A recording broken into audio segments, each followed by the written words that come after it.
I'm done with you.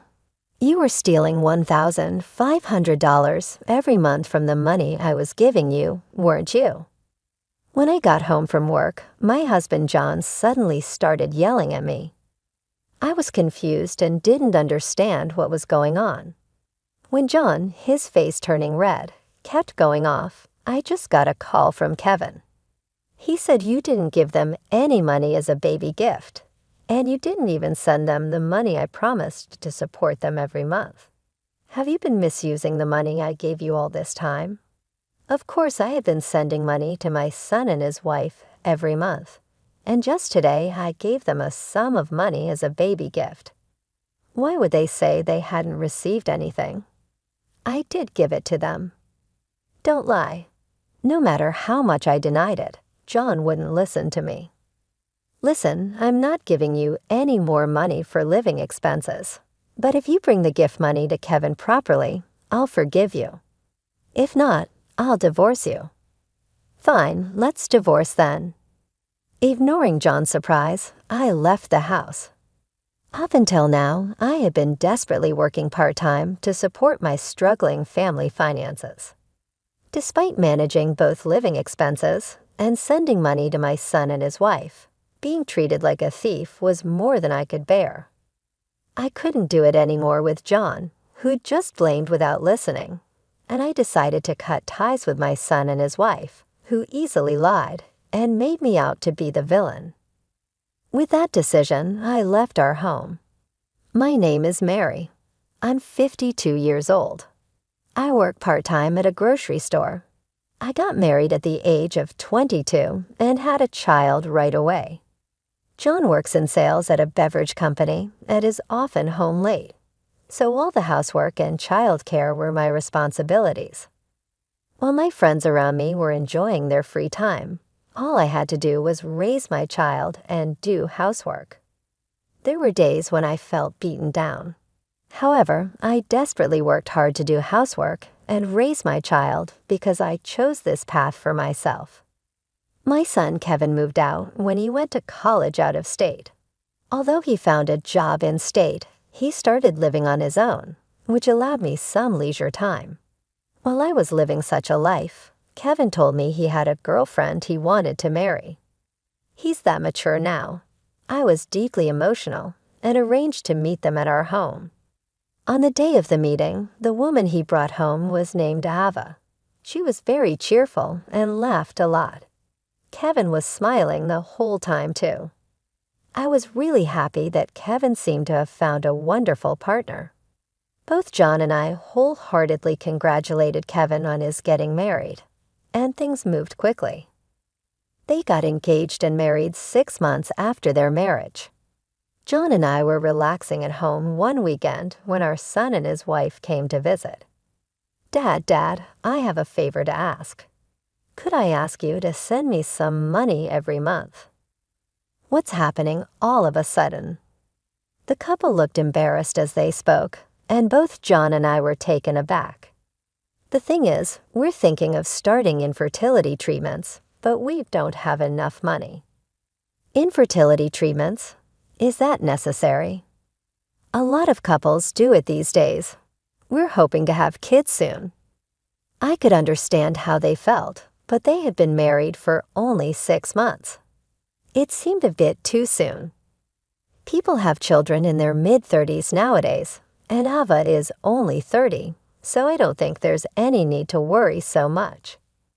What if we can't have kids later? You had a kid early, so you can't understand how I feel to be 30 years old with no kids yet. Ava suddenly raised her voice loudly, surprising us because we didn't expect to be yelled at. Kevin also spoke up at Ava's words. Mom, she's right. You don't understand Ava's feelings at all. We're anxious. That's why we want to start fertility treatments as soon as possible. Dad, you understand, right? You want to see your grandchildren soon, don't you? I suppose so. All right, we'll support you as much as we can. Thank you. John agreed with the words of Kevin. If John was fine with it, it wasn't a matter of me. Just as I was thinking this, John said something shocking. Then give Kevin $1,500 from our living expenses every month. What, from the living expenses? That's impossible. John gave me $1,000 a month from that. I had to pay the mortgage, John's car loan, and our living expenses. There's no way we could afford an additional $1,500 for their support. However, John glared at me sharply. What? Haven't you been saving any surplus from the living expenses? Don't tell me you've used it all up. That's not it, but there's no way we can afford it with the loan repayments. No surplus. Managing our finances is your job. You're really useless. It's all your wasteful spending that's making us short on money. I won't pay any more than this. John wouldn't listen at all and went back to his room. I couldn't believe it. It was hard to save even $1,000 a month. And then we had to send money from our savings. But once John started talking, he didn't listen to anyone at all. I was stunned, but my son and his wife glanced at me and stood up. Then, Mom, please take care of it, they said with a smirk. The two of them left the house. Even if they asked me to take care of it, there was nothing I could do. I started working part-time at the local grocery store. Every day was a struggle with the new job, but I was desperate to manage both living expenses and the support for my son and his wife. And finally, by adding my own earnings, I managed to cover both living and support costs. Yet, as John regularly went out for drinks, claiming it was for networking, and returned home late, my stress built up. Life would be so much easier with that money. Saying so only led to a fight. I had no choice but to persevere without relying on John. 6 months later, I unexpectedly ran into Kevin's childhood friend, Samantha, at work. Mary, long time no see. Oh, Samantha, how have you been? As we exchanged greetings, Samantha smiled kindly. By the way, Kevin's doing really well. Did he get a job at a great company? Kevin, he's working for a local company. Just a regular guy, really. I thought he was making good money since he's been on a lot of vacations abroad lately. Vacations abroad. I looked puzzled, and Samantha pulled out her phone. Yeah, you can see here. I was so jealous of all the pictures he had been posting on social media. Samantha showed me many photos that looked like they were taken at a luxury resort hotel abroad. The buildings and scenery around them in the photos were clearly not those of the States. There were many more photos on the site, and it looked like they had been to several countries in the past few months. There was no way they had the money to travel abroad, since they were saying they were short of money because of fertility treatments. Determined to find out the truth, I headed to my son and his wife's home. This social media account is yours, right? Why have you been traveling abroad? Where did the money come from? My son and his wife looked at each other uncomfortably. We just got lucky. We entered a sweepstake. Never thought we'd actually win. Yes, Ava is just really lucky. Really, isn't it strange to win so often? Not at all. It's really just luck.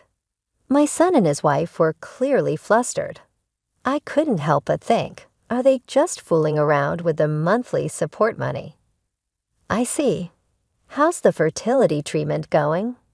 Oh, it's going well. Of course, we really appreciate the help. Which clinic are you going to? It's the fertility clinic a little farther away, right? When I asked about the treatment, they fumbled and didn't provide any details. Normally, insurance would have covered some level of infertility treatment. Yet, do they really need $1,500 every month for that? I can't imagine what kind of treatments would cost that much. My doubts about my son and his wife only deepened. About a year later, my son and his wife finally had their first child. It was a beautiful baby girl, and both John and I were thrilled. However, John was too busy with work to visit the hospital, so I went to visit them alone and gave them a gift on the birth of their baby girl. I had to think about what we were giving them all by myself, and after much thought, I decided to give them a gift card. Considering the expenses they would face, a gift card would be practical. At the hospital, my son happily held the baby. Kevin, Ava, congratulations. Here's a little baby gift for all of you. Thank you. Is this a gift card?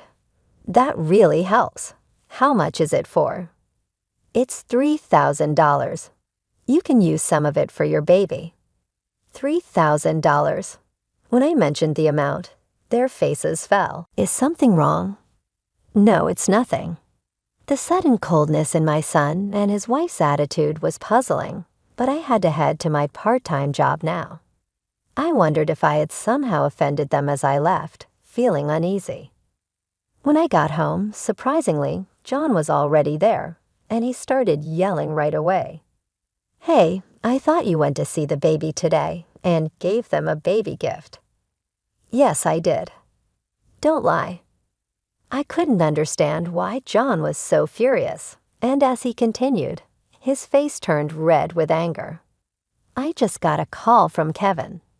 I heard that you didn't give him a baby gift, and you didn't send him money every month as well. You've been doing whatever you wanted with the money I've been giving you. What are you talking about? I gave the gift and sent money to them. I'm disappointed in you, stealing our son's money. He was crying that they felt uncertainty because they couldn't get the fertility treatments. Aren't you ashamed as a parent? You know what? I did send the money. No matter what I said, John wouldn't believe me and just sighed.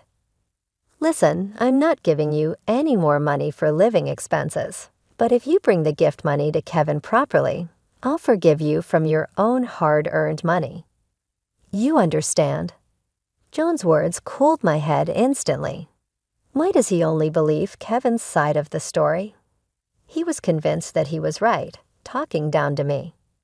I was fed up with John's arrogance, and I wanted nothing to do with my son and his wife, who so easily lied and tried to belittle me. I stood up resolute. Understood. I'll leave. What? You're leaving?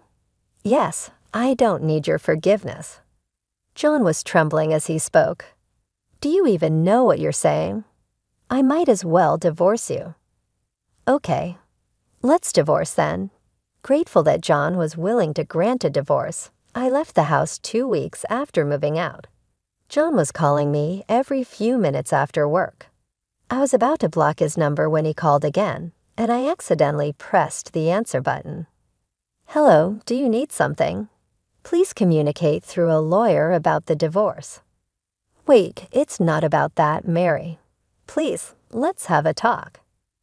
What are we talking about? I don't want tow. As I was about to hang up, fearing that things would get complicated, John, sounding frantic, spoke from the other end.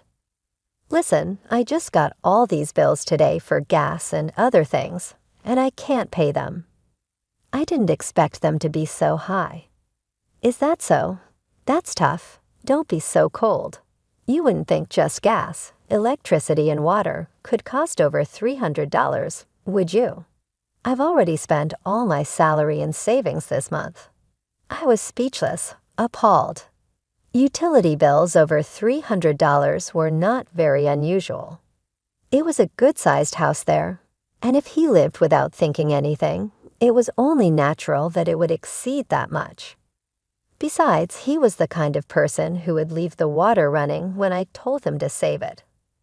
The bills were bound to keep increasing. I didn't expect it this expensive, he said. I said it was a rip-off at work, and everyone laughed, saying it was normal. And I still have to make loaner payments. How have you managed all this time? That's why I was working. I was the one covering the shortfall. You were doing that for me? I had told Jan about my part-time job, but he probably thought I was just earning money for my own spending. If only you had told me. I did tell you. You just wouldn't listen. I don't want anything to do with you anymore, so stop contacting me." I tried to hang up, not wanting to hear John's voice any longer, but he desperately tried to keep me on the line. "Wait, I'll listen this time. I want to meet and talk face to face. Can we talk at home?" "No, thank you." "Don't say that. I am sorry." I should have listened more to what you had to say, and about Kevin's baby gift, too. "I want to talk with you and them together." "No, I'm fine. I'm too tired to go all the way to your house after work," I said, relaxing my tired shoulders. I went out through the employee exit, thinking I'd had enough and wanted to go home. But to my surprise, John was standing there. "I thought you'd say that, so I came to pick you up from work," John said. I sighed at John's words. Now that he's here, I couldn't refuse to go home with him. I steeled myself and got into the car. When we arrived, my son and his wife were there, looking solemn. "Hey, Mom, long time no see," Kevin greeted. I ignored Kevin's greeting and sat down. "So what's this meeting about? I'd like to get back home soon." "Don't be like that. I wanted to talk about the support money for Kevin and Ava." "Mary, you said you sent it, right?" "Yes, I definitely sent it," I replied. At that, my son and his wife raised their voices. "No, that's a lie. We really haven't received anything." "Can you still say that after seeing this?" I took out copies of the bank statement from my bag and showed them. It was firmly stated there that the money was wired to Kevin's account. "Oh no, this is—" Kevin began. Ignoring Kevin's stammering, I took an envelope out of my bag. Inside, there was a detailed record of my son and his wife's activities over the past 6 months. "Kevin and Ava, you guys have been on numerous vacations abroad, right? And you didn't get any fertility treatments at all, did you? Just wanted money to have fun anyway." "What is this?" Kevin's face paled. "Here's an investigative report from the detective agency. You have traveled abroad 4 times in the last 6 months." Across from them, John's face was turning red. "You deceived me. Shame on you for deceiving your own parents. Give us back the baby gift we gave you." "We don't have that money anymore. We had no choice. We were short on cash," Kevin admitted. Realizing there was no excuse for their actions, Kevin began to talk back. "We just overspent and were struggling with the repayments. And yet, the baby gift was only $3,000. I thought I could get a little more if I pretended that Mom didn't give it to me because it wasn't enough. I can't believe you would even lie to get money from us. I will not have anything to do with you guys from now on. Don't contact me at all. It's just a little lie. It's not a big deal among family." I was stunned by Kevin's justification.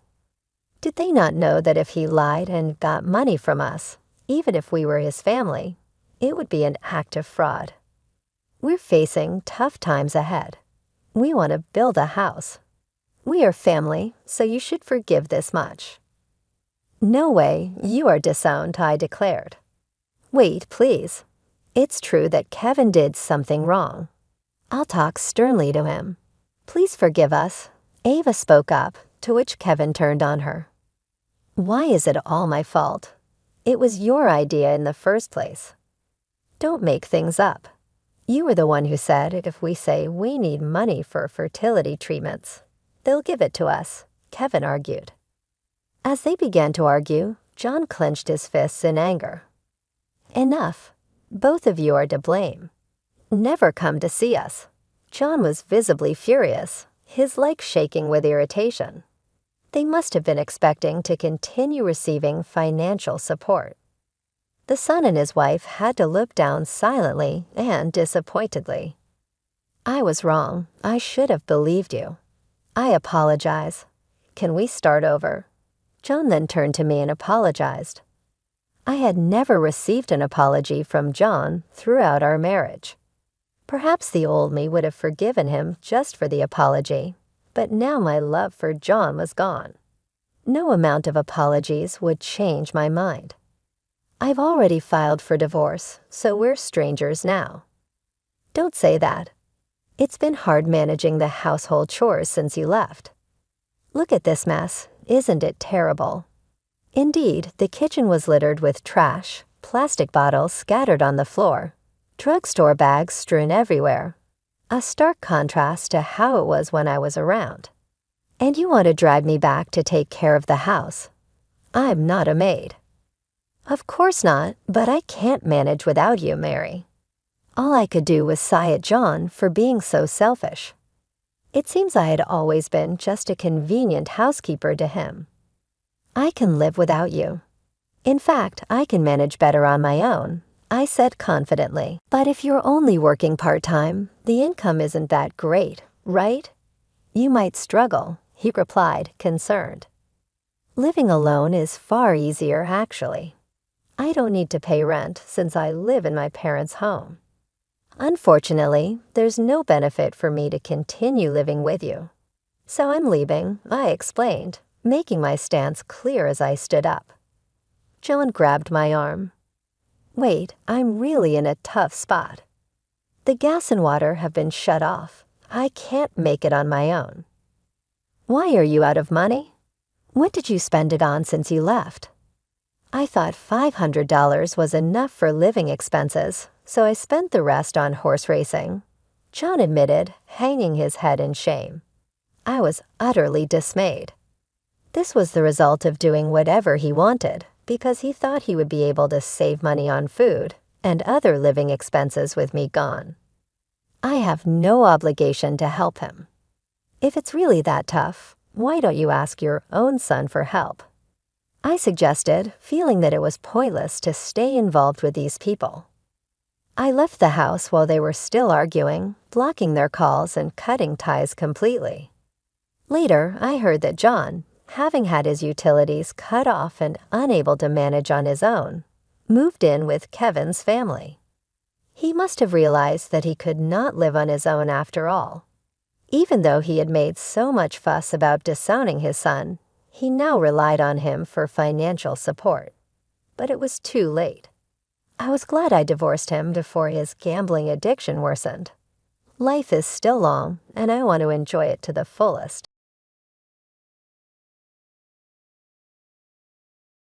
The text arrived just as I was pulling the turkey out of the oven. Don't bother visiting for Thanksgiving dinner. Amanda and her mom are the only family I need now. Stop sending money. We don't need your help anymore. I stared at my phone, the harsh words from my father blurring through my tears. My hands trembled as I set down the perfectly cooked turkey I prepared, hoping that maybe this year would be different. That maybe this year I could finally join them for a family holiday. My name is Sarah Mitchell, and at 32, I've spent the last 5 years secretly paying my father's medical bills after his heart surgery. Not that he knew. He thought his insurance had mysteriously covered everything. The truth was more complicated. I glanced at the latest hospital bill on my kitchen counter, $4,800 for his monthly medications and checkups.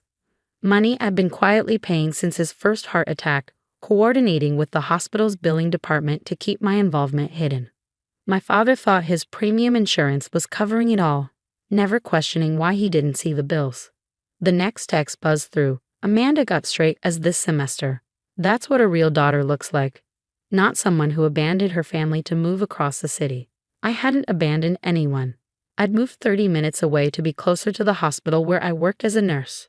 The same hospital that treated my dad. The same hospital where I'd arranged to have his bills sent directly to me. The irony wasn't lost on me. I'd chosen nursing because of him. Watching him struggle with heart problems after Mom died had inspired me to help others. Now I spent my days caring for patients while secretly ensuring my own father could afford his care. Another text, your stepmom says you make her uncomfortable anyway. Always hovering, trying to give advice about my health. I'm fine. Amanda takes better care of me than you ever did. Amanda, my 23-year-old stepsister who'd moved in 3 years ago when my father married her mother, Patricia. They dated for only 6 months before the wedding. Since then, my childhood home had become a shrine to Amanda's achievements, while my family photos mysteriously disappeared one by one. I sat down at my kitchen table, surrounded by the Thanksgiving dinner I cooked, hoping against hope that this year's invitation wouldn't be rescinded. The turkey was still warm, filling my apartment with the scent of herbs. Mom's old recipe. She taught me to cook before cancer took her when I was 16. Dad had been different after that, but never like this. Never cruel. And don't send any Christmas presents this year. Another text buzzed through. Patricia says it makes Amanda feel bad that you're always trying to buy our love. Buy their love. I opened my banking app, looking at the latest transaction. $4,800 to Metropolitan Hospital. The same payment I'd made every month for 5 years, totaling over $300,000. Money I'd never mentioned, never held over his head, never used to prove my love. My phone rang, the hospital's billing department. Ms. Mitchell, there's been an issue with the latest payment for your father's account. What's wrong? I asked, my heart racing. The payment went through yesterday. Yes, but it's been rejected, the billing coordinator explained. We received instructions that all payments must come directly from the patient from now on. Apparently, Mrs. Patricia Mitchell called to complain about unauthorized payments being made on her husband's behalf. My stomach dropped. Patricia had discovered my secret, but instead of being grateful, she turned it into another weapon. Your father's portion after standard insurance would be $4,800 monthly, the coordinator continued. Should I inform him of the payment schedule? I closed my eyes, thinking of the text messages, of Amanda's straight A's, of Patricia's discomfort, of my father's rejection. Yes, I said quietly. I think it's time he knew. We'll send him the full billing history as well, she added. Standard procedure when changing payment arrangements. The full history, 5 years of monthly payments, every surgery, every medication, every follow-up appointment that I covered while they pretended I didn't care enough. My phone buzzed with one final text from my father. Have a nice life. Don't bother trying to be part of this family anymore. I looked at my empty dining room table, set for 4 people who would never arrive. At the turkey that would go uneaten. At the pumpkin pie cooling on the counter, Dad's favorite, made from Mom's recipe. Then I looked at the hospital bill, the latest in a long line of payments I'd made not for recognition or gratitude, but because I couldn't bear to see him struggle. Because despite everything, he was still my father.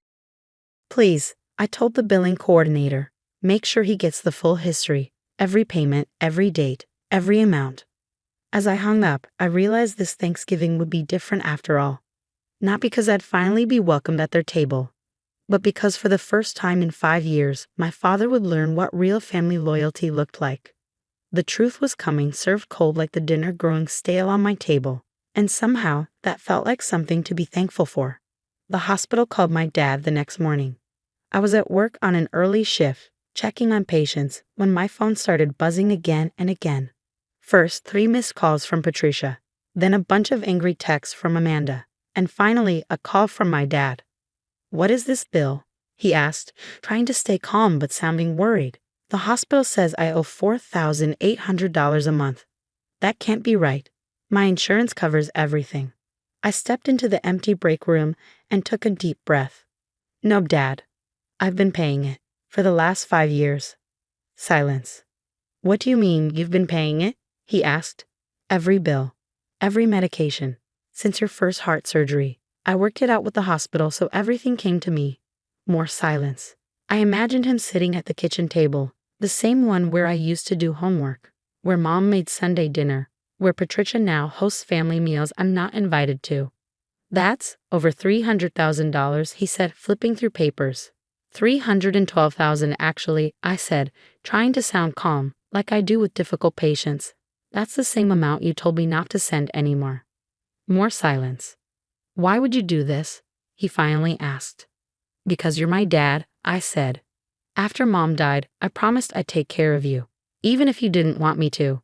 I heard Patricia yelling in the background, tell her to fix it, call the hospital. She can't just stop paying. You don't get to ask me for anything, I said, loud enough for her to hear. Not after those texts yesterday, not after pushing me away for 3 years. But we can't afford this, Dad said. His voice shook. Patricia just put a down payment on a car for Amanda. We're already tight on money. Of course they were. I'd seen Amanda's social media, her new BMW, her shopping trips, fancy vacations, all while I worked extra hours to pay his medical bills. I know about the car, I said softly. And the cruise last month, and Amanda's shopping in New York. I saw the posts. All the family events I wasn't invited to, but I still kept paying. Sarah, he started. I interrupted him. Last night, I made Thanksgiving dinner. Mom's recipes, turkey, stuffing, cranberry sauce, even the pumpkin pie you love. I set the table for 4, hoping maybe this year would be different. But instead, I got texts saying I don't belong in your life. Patricia's voice got louder. She's trying to guilt trip us. No, I said firmly. I'm telling the truth. For the first time in 5 years, you're all going to see what real family care looks like. We can't pay this, my dad said again, sounding scared. Sarah, please, my pension isn't enough. I know, that's why I paid from the start, but you told me you didn't need me anymore. That Amanda takes better care of you. My pager went off. A patient needed me. I have to go, I said. The hospital billing office has my info if you need the payment records. And Dad? Yes, he said quietly. That turkey I made, it's in the freezer now, just like Mom used to do. But this time, not because we had leftovers, because there was no one to eat it with. I hung up before he could say more. My tears in the break room were just for me, no one else would see them. As I headed back to work, my phone buzzed again. A message from my dad. I didn't know. All this time, I didn't know. I replied. No, you didn't want to know. That's different. Then I turned off my phone and went back to caring for people who actually wanted my help. The truth was out, cold like my untouched Thanksgiving dinner. But somehow, I felt lighter. After 5 years of silence, my voice had finally been heard. Let them figure out the bills now. Let them realize what they lost. I had a job to do, and for the first time in years, no more secret payments to make. Sometimes the best way to care for someone is to let them face the truth on their own. 2 weeks passed in a blur of work shifts and unanswered calls. Patricia's number I blocked after the first day of constant harassment. Amanda's angry social media posts about fake family loyalty I ignored. But my father's messages, those were harder to dismiss. Please call me, he texted daily. We need to talk. It was during a quiet night shift that everything changed. I was doing my rounds when I saw a familiar name on the admission chart. James Mitchell, my father. Acute chest pain. My professional instincts took over as I rushed to the emergency room. There he was, looking smaller somehow in the hospital bed, Patricia notably absent. Sarah, he breathed when he saw me. I didn't know you were working tonight. I'm your assigned nurse, I said, checking his vitals with practiced efficiency. Where's Patricia? At home with Amanda. He winced as I adjusted his IV. They're looking at cheaper cars today, trying to return the BMW. I nodded, keeping my face neutral as I recorded his blood pressure. The doctor will be in soon. Try to rest. Wait, he caught my hand. Please, I've been trying to reach you. I gently removed my hand. This isn't the time, Dad.